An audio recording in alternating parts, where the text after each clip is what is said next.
A very good morning to you. My name is Daniel Wahome and welcome to Sports Check on this Monday morning. It is the 3rd of July, the first Monday of the month of July 2023. We're going to be having conversations around sports today, for sports to be particular. We'll start with boxing, we'll move on to golf, we'll move on to cricket and finish off with basketball. And in two of these conversations, we are talking about national teams that are on duty and they've got qualification processes to take part in. So look out for those conversations. But also, what is it that we are looking at today?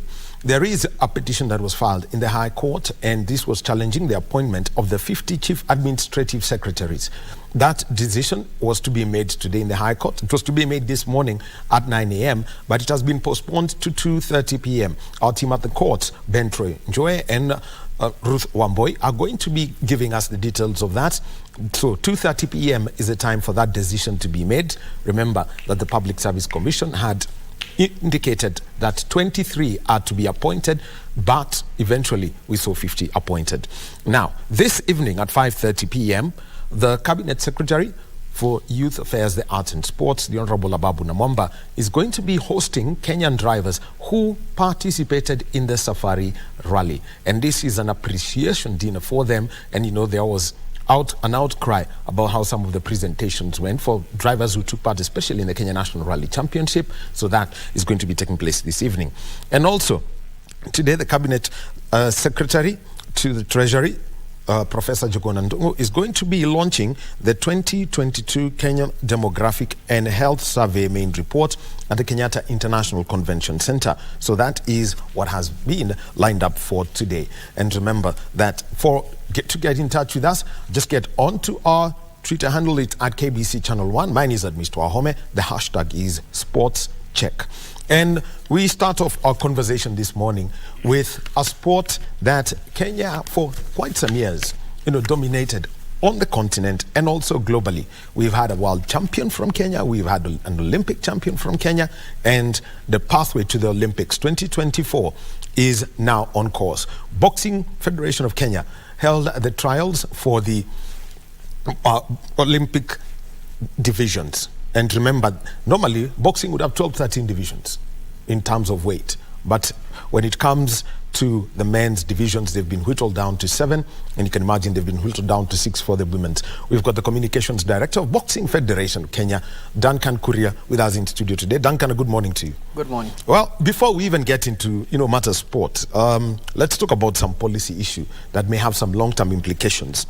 And this has got to do with the decision by the Executive Board of the International Olympic Committee to basically ensure that the International Boxing Association are not part of the Olympic family. But the other twist is boxing remains as an Olympic sport for the next 2 editions. We don't know about Australia 2032, but at least we know it's been protected for 2024 in Paris and 2028 in Los Angeles. Just a background of that decision and what's the main implication of it?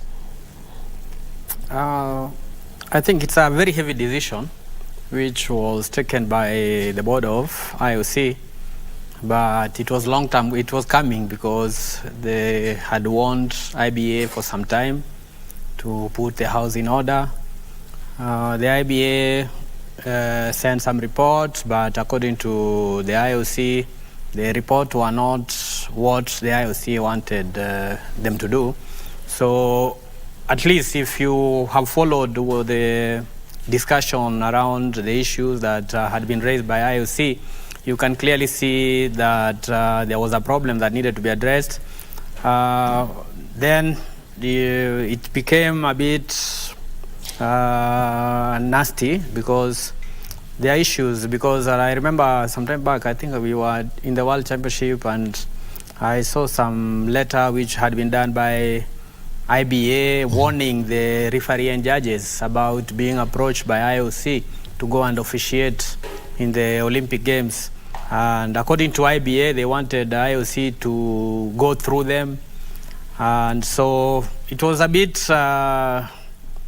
chaotic, but I'm hoping that the sport does not suffer, because the consequences of boxing being out of the Olympics will be very heavy on the boxers because the boxers, every boxer's dream is to participate in the Olympic Games, and boxing is one of the oldest sport in the Olympic. It was actually even in the ancient Olympics. Yes.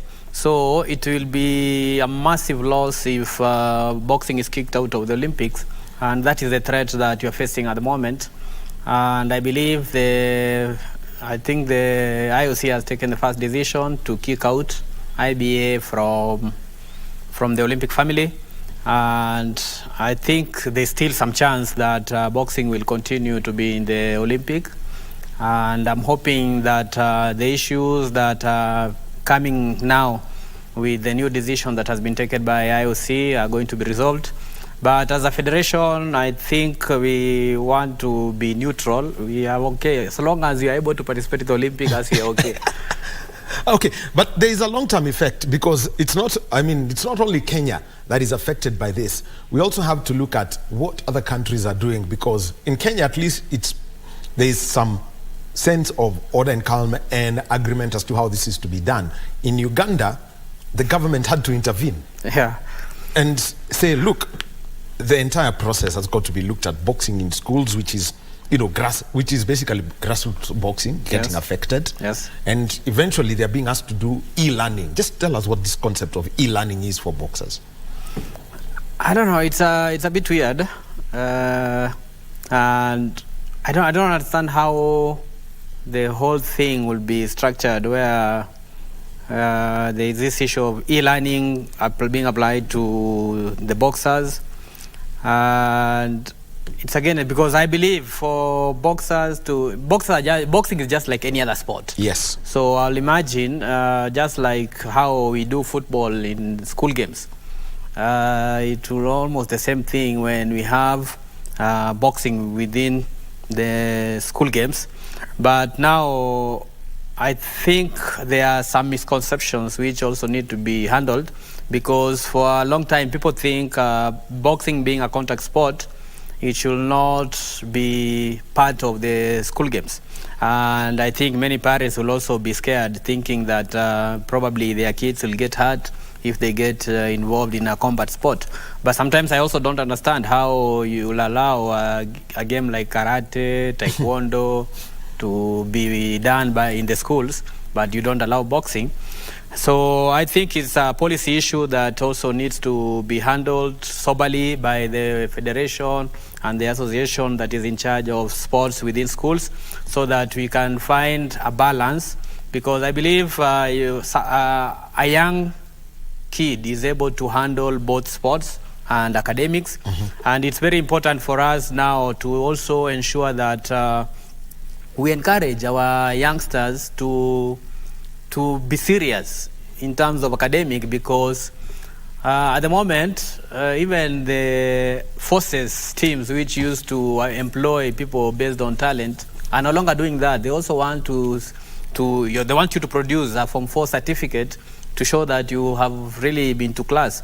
And I believe now where the world is going, people really have to have papers for you to be employable. And I believe that's something as all federations should be trying to ensure that you encourage young ones to focus both in academics and talent. And that way they'll be able to become better persons, and it's how they'll be able to cope in this world of www.com. It's digital platform all over. And if you are not able to use the digital platforms, then you will be somehow considered analog or outdated. It will be very difficult for anyone, because even the kind of technology that's being used in sport, at the moment is mind-boggling. Duncan, over the Friday, Saturday, basically last week, going into the weekend, the federation held the trials. Yes. And this was for qualifiers to select a team that is to go for the qualifiers for the Olympics. Yes. First of all, just an overall outlook of how you saw the competition, because there was one light out moment that shocked everyone. Yeah, the trials were very competitive. I think the turnout was very huge, and I think there's a lot of room for improvement, because I think congesting the tournament within 3 days was a big tactic for us. because of the numbers that showed up. But I believe in terms of the quality of bouts, there was everything you'll expect. There were upsets, major upsets. There are new talents that we saw. We saw some old guys also maintaining their position as being the top dogs in their weight categories. And it was a bit also strange for them because this is the first time that we are doing only the Olympic weights. Like you clearly said when you are doing introduction, the Olympic weights are 7. The IBA weights are 13. So they've been 13 being condensed to 7. It means there are people who are having to move weights to new weights which they have never competed in. For instance, the case you mentioned about lights going out. The knockout on Okongo. It was a knockout on Okongo. Okongo has been the middleweight champion for the last about 6 years. He has not been defeated locally. But this time he had to move from middleweight to light heavyweight because middleweight is not in the Olympics. So this time round, if you are a middleweight, you have to choose either to go to light middleweight. Maybe for someone to understand, middleweight is 75 kgs. Yes. And the next weight category is either you go to 71, which is light middleweight, or you go to 80, which is light heavyweight. So he decided to go to light heavyweight, which the guys there are much heavier. So you'll imagine if you're going up, the people you're going to meet there are stronger than you because that is their stronghold. So I think, but he had boxed very well in the first minute of that bout. He was on top, but he got caught by Thunder's right punch, and he went down. He struggled to come up. The referee, I think also the referee was shocked because the referee knows the boxer, and sometimes there's a risk when you know somebody is a champ, and then the champion has been caught, has gone down. Then when you are counting, it's like you are not believing this person will not be able to beat the count. So you can't imagine Mayweather on a canvas. Yes, and then now he's trying to come up. Then when he got up from the canvas, again he staggered to the corner. Around that time, the referee should have just waved end of the fight, but the referee was still counting. But I think that would have been very risky. But thank God, the bout just ended there.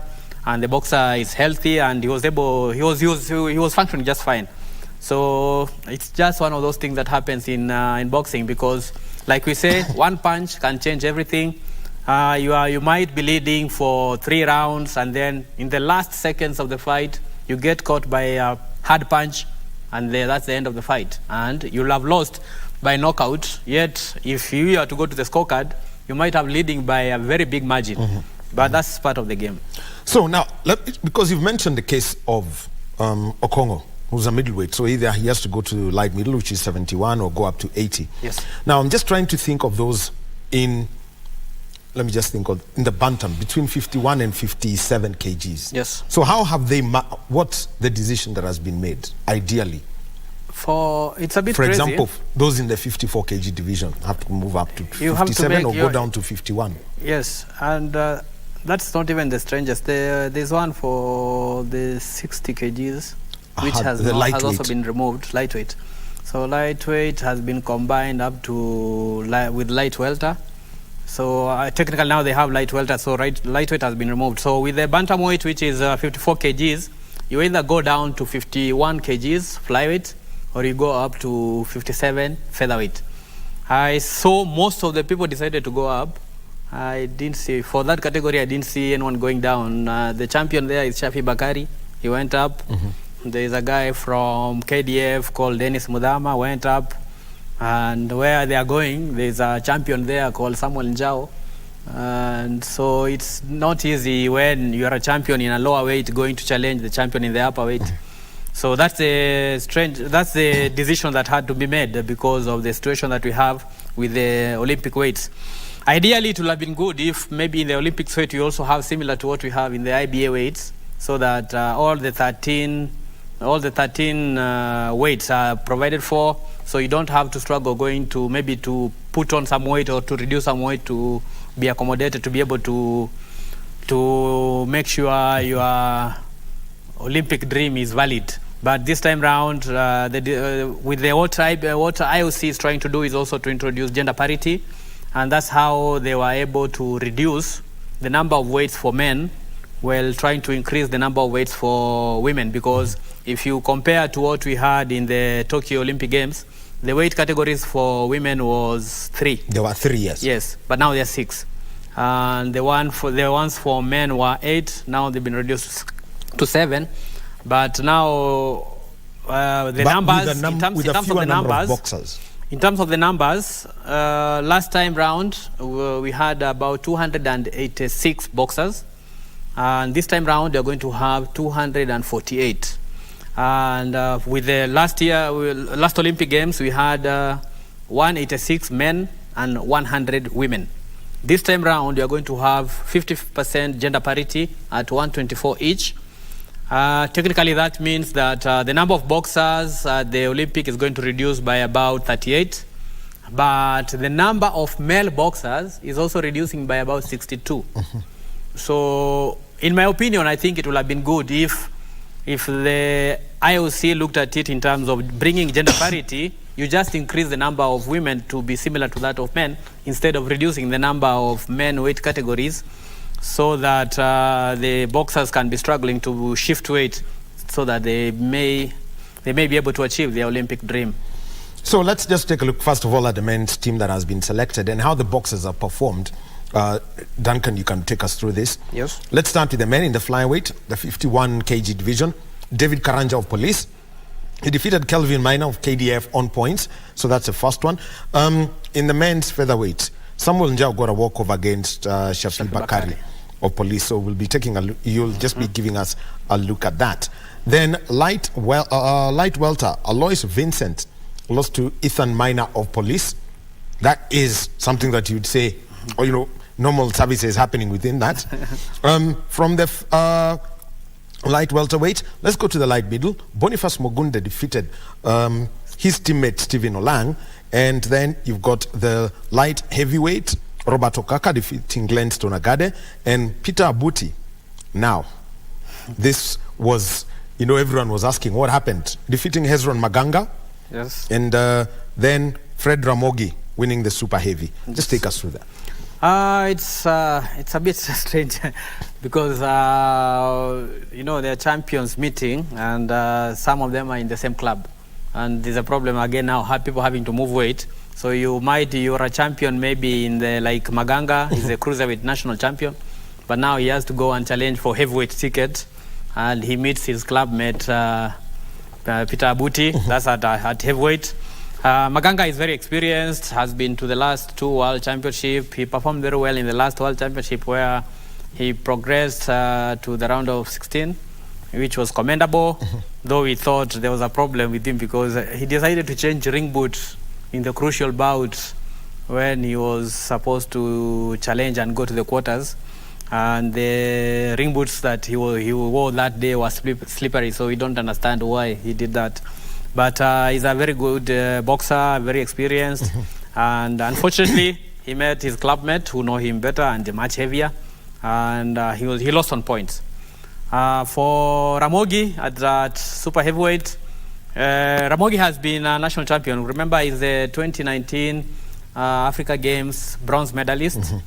But we also feel in that World 2019 Africa Games, we thought he could have done much better because he did very well by knocking out homeboy Moroccan with a thunderous right punch, and the coaches threw in the towel. And when we were fighting, he fought against Congolese, and we thought that was a fight that he could have easily won. And we could see the coaches from Congo, they were scared because of what Ramogi had done in the first fight. But then I don't know how, somehow he just let that fight slip. And I could see even at some point the coach slapped him when he came for a breather. The coach was not happy. He was not putting an effort to win the fight. So, but I believe Ramogi, with his physique, he has a very good body. He has skill. He has everything. But sometimes it's the heart that maybe lets him down. But we are hoping that he's going to improve and go and win this ticket for the Olympics. For flyweight, David Karanja versus Kelvin Minor, it was a very tough fight. It would have gone either way. Karanja has gained a lot of experience. He's a very bright prospect.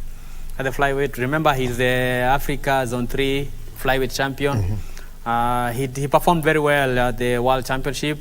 So I believe the experience that Karanja has attained being in the national team is what maybe helped him to be able to edge Kelvin Maina, but Kelvin Maina gave a tremendous performance during the trials. For the featherweight, Samuel Njao versus Shafi, it was a walkover. And this happened. Shafi got a cut in the semi-final. And the semi-final happened the same day. We had a problem with the number of bouts because on day 2, we had 68 bouts. So some of the semi-final, about 6 of them, happened during the day of the final. And during the semi-final, Shafi Bakari was fighting against Dennis Mudama, and that's how he got cut. So he could not compete for the gold in the final. So it was a walkover in favor of Samuel Njao. But Shafi Bakari has also been called in the team as a sparring partner. So we'll see what will be happening when they do sparring. For light welterweight, Ethan Maina versus Vincent. I think that's Alois Vincent. I think Alois Vincent is a very good upcoming. Ethan Maina has been there for quite some time. He has been the champion in the lightweight category. He moved to the light welterweight, still champion. But I believe Vincent is one for the future, and we have also called him to the team so that he can gain some experience. And remember also why we called a bit more people to the national team, the sparring partners, is because we are preparing both for the Olympic qualifier and the Africa Boxing Championship, which is supposed to happen from July 25th to August 6th. So we are hoping that if you are able to go for the Africa Championship, that will act as a good build-up for the Olympic qualifiers. In the light middleweight, Boniface Mugunde versus Steve Olang. I think for Olang, you will say it's like a curse that he's fighting this time when you have Boniface Mugunde. Mugunde is a national team captain, and he has grown so much. He's doing so well at the moment. And the two boxers are so good that it becomes a problem to choose. But Mugunde has been outstanding for some time, and he was able to edge the fight. But Olang is a serious good prospect. Unfortunately now for somebody like Olang, the next weight category from 71 is 66. No, it's 63. 63, yeah. So light welter. If you're having to move from 71 to 63, it's so much. So he could not move down. That's why he had just to stay there. But if we had a choice, this is where the coach now makes a decision where one goes down or one goes up. But now you see now when it comes to going up, it means now moving from 71 to 80. Again, that's a lot of weight, about 9 kgs. So it's not very healthy when you're fighting with somebody who is more than your weight category by about 10 kgs. So the person will definitely overpower you. They've got the power, you. they've got the speed. So that is what I can say in terms of those bouts. No, in the light heavyweight, we had Okaka. Okaka is a serious prospect that is coming up. He performed very well even in the World Championship, which was his international debut. But here he was able, he has improved a lot. I think working with Coach Musa in the national team has really helped him. He's somebody who has come from Jericho. And so far we think he's going to dominate that weight. Although it will have been very interesting to see maybe Robert Okaka fighting against Okongo, who was knocked out. And then again now, the person who knocked Okongo was in the quarterfinal. He lost in the semi-final against a boxer, somebody called Agade from Nairobi. So I think because now Congo has also been called in the team. So I think it will be a very good one when we see how Congo performs against Okaka. And that way we'll be able to make a decision in terms of going to the Africa Boxing Championship. And we make sure that we get the best somebody who will go there and represent the country effectively and probably win a medal for Kenya. So now, let's move on to the women's team. Yes. And Christine Ongare, yes, defeating Anwanjiro of Congo were on points. She's in the team. You've got Pauline Segi of KDF who lost to Angela Otieno, winning the ladies featherweight title. Frieza Nyango of KDF winning the ladies welterweight title. And then the women's middleweight, Elizabeth and Diego. Ideally, the referee stopped the contest here against Metrin Sagina. Yes. So let's just take a look at the women who have been selected. Yes. Christine Ongare has been stand out in that weight category, although that is not her weight It's category. not her division. Yes. The problem, okay, she's the best there. The challenge with that is that she's very light in terms of weight, because Christine will weigh about 46, 47, but the maximum for that weight is about 50. So when you go to this international championship and what we experienced during the last Olympics, she met somebody who was coming down from bantamweight.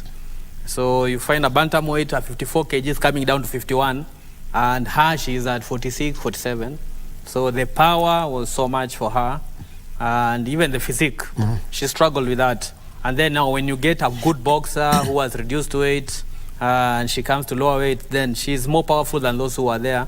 So that is one aspect that I've seen with her, and probably the coaches will have to do a lot of work to see that maybe she also gains some weight and also do some gym work. And I'm happy there's one of our supporter called Mr.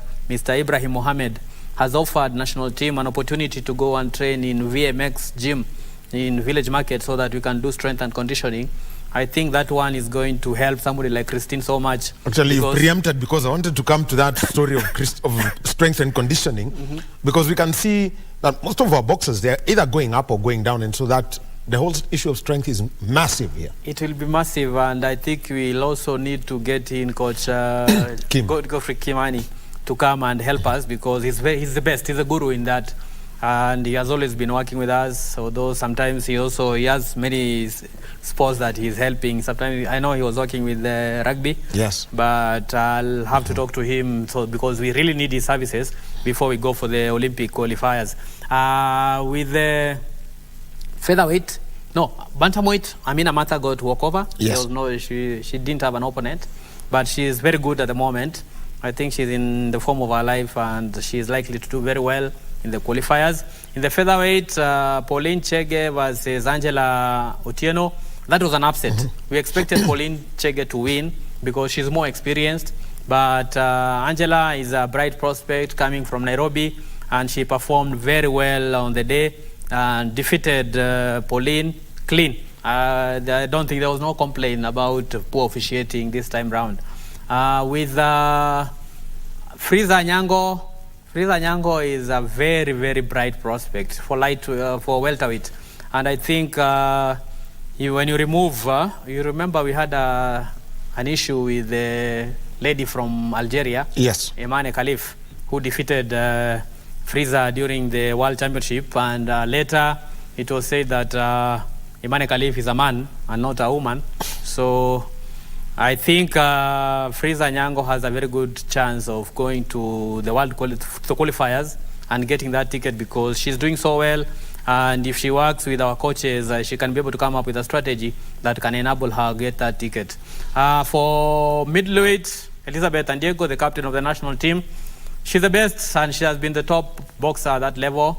Remember, she was the first Kenyan female Olympian, having participated in the London 2012. She's now the captain of the team. The unfortunate thing about her is that there is no competition locally for her. We needed to have a lot of competition so that she's able to expose herself and gain more experience and become sharper by competing against other opponents. But if we don't have those international tournaments, then locally for a whole year she doesn't have an opponent. And you saw even when she went for Africa Championship last year in Mozambique, she was able to go to the heavyweight division, and she won a silver medal, which was commendable. But she wanted to compete at the light heavyweight division. She was alone, and when you're alone, you can't get a medal. So she had to go up, and she drank water to gain 5 kgs, which she did, and she got a medal, which was good. But now, because there is no heavyweight for women at the Olympic Games, they all have to come down to middleweight, 75 kgs.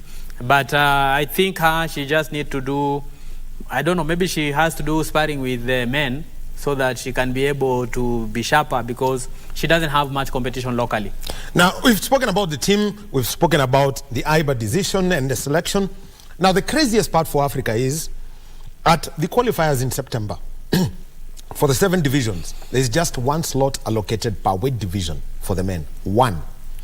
When it comes to the women's competition, 2 slots with the exception of the middleweight division.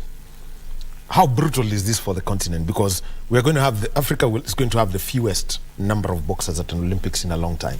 Yes, without a doubt. I have said that severally, that these Olympic Games we are going to have the least number of African representation because of how the quotas have been done. When you compare to last time round, when we had our Olympic qualifiers, we were qualifying 3 boxers per weight category, apart from the heavier weights where we are getting 2. But now, this time round, it's only the gold medalist who is going to qualify, which means 7 boxers in Africa, which to me it's a bit unfortunate. Because where in Africa we are qualifying 1, in Europe they are qualifying 4. So you can see the level is not, the playing field is not level, but it is my sincere hope that the boxers who are going to the Africa qualifiers are going to give it their best shot to try and win that ticket. It's going to be very, very, very competitive.